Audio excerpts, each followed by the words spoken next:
Jim Comey might want to pull the plug on that book tour now that the former investigator himself is under investigation. Fox News has confirmed that the Justice Department's Inspector General is investigating Comey's handling of his memos describing his meetings with President Trump.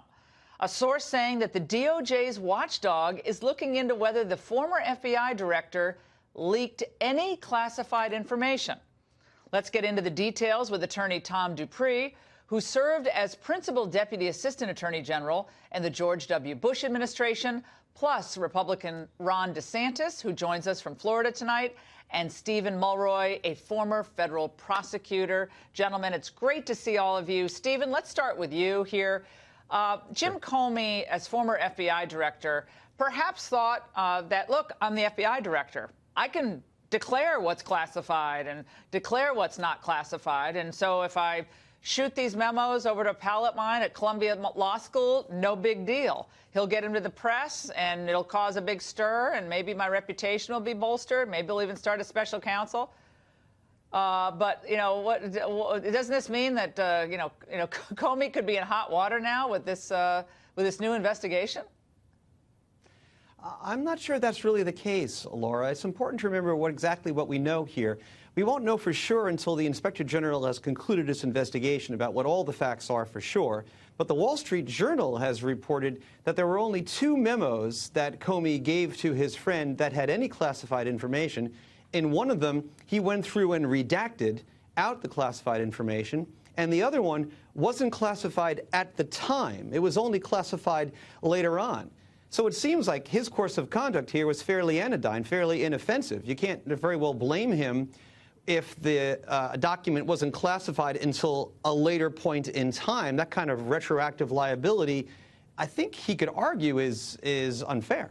Well, Tom Dupree, is self-redaction legit here? He can then redact, like, look, I'm sending it to my pal who's going to get it to the press, but I'm going to get my big Sharpie. I have a Sharpie here. I'm going to get my big Sharpie and black out some foreign intel names. Yeah, Laura, I think even Jim Comey's defenders would admit that he is walking a very fine line here. You know, if the difference between criminal jeopardy and innocence is where you draw the line with the Sharpie, I mean, my goodness, I wouldn't want to be in Jim Comey's shoes if the IG is digging into these memos line by line, trying to see whether or not he might have left something in that shouldn't have gone out the door. Well, the Inspector General had no patience for Andrew McCabe, clearly. The lies from Andrew McCabe, I mean, he's in real trouble here, and we'll see if he actually has any criminal jeopardy there.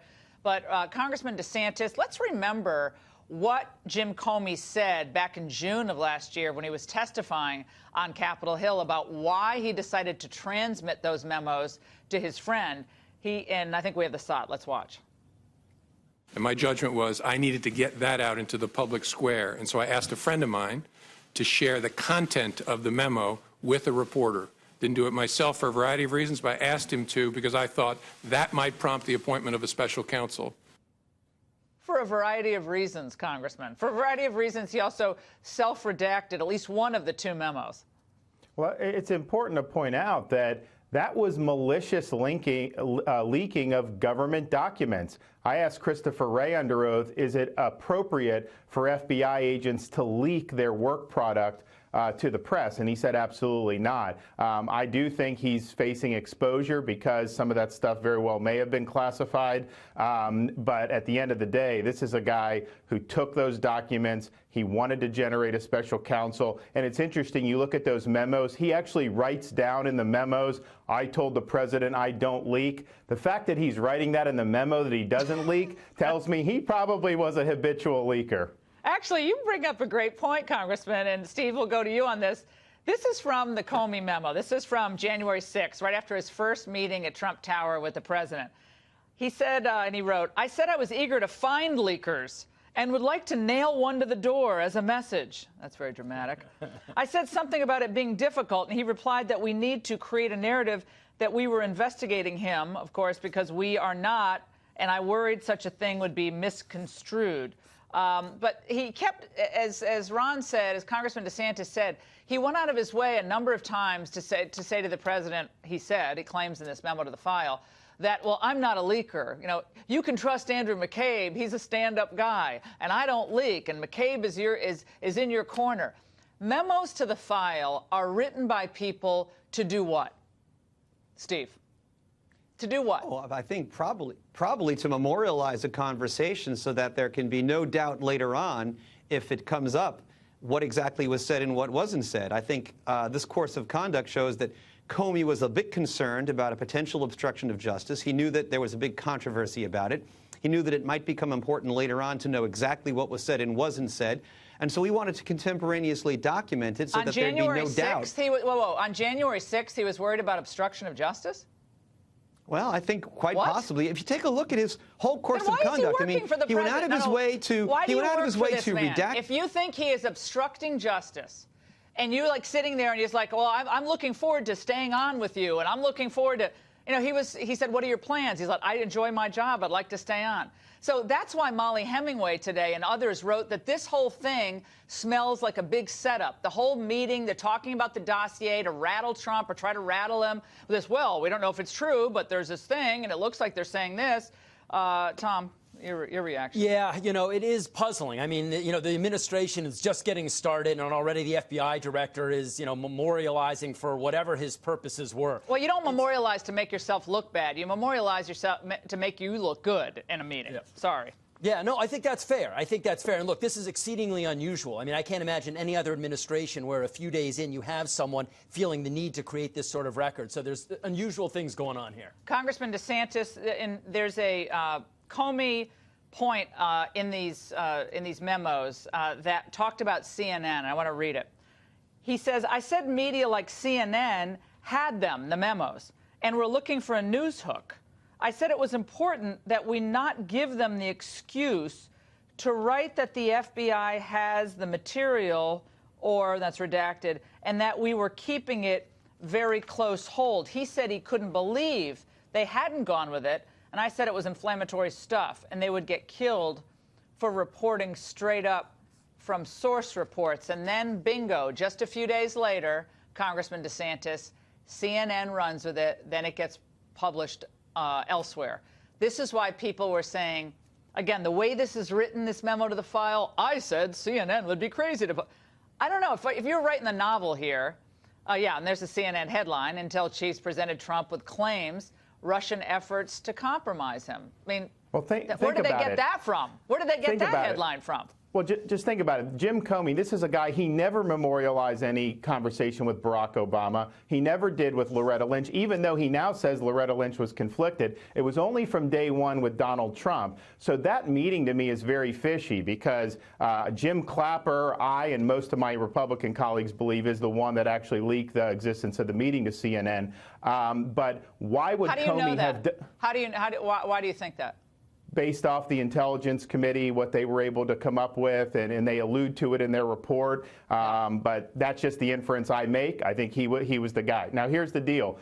Comey acknowledges that it's not newsworthy at the time. They needed a hook. So what does he do? He gives them the hook. So either him and Clapper knew this together, or maybe he was acting at Clapper's suggestion. Yeah. But he provided the hook for that to go out. And when he's briefing Donald Trump on it, he only talks about the one salacious allegation. He didn't discuss other aspects of the dossier. Don't you think that's something the president-elect should have been entitled to know about? And yet Comey hid that from him. This thing smells very badly, and I think he's going to have to answer more questions about that. He has to come back to Capitol Hill, does he not, Steve?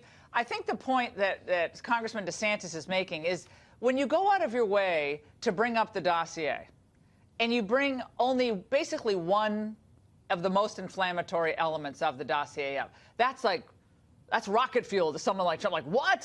And, you know, you don't. There's a lot of other stuff in the dossier. You bring up that one point. And we know now, in hindsight, that he was using that professor at Columbia to then get information out to the press. So he had it in his mind a couple months later to disseminate stuff to the press. He wanted it to get out there. He wanted a special counsel appointed. So why wouldn't it be logical now to think, maybe he and Clapper chatted about this, said, you know, we got to get this out. Trump's rattled about this. One person's setup artist is another person's, whistleblower. I mean, here's a lifelong Republican who was promoted by Republican presidents and whose handling of the Clinton email investigation, at least his public handling of it, arguably was very much to Clinton's detriment and Trump's benefit. So the idea that he's got a motive to...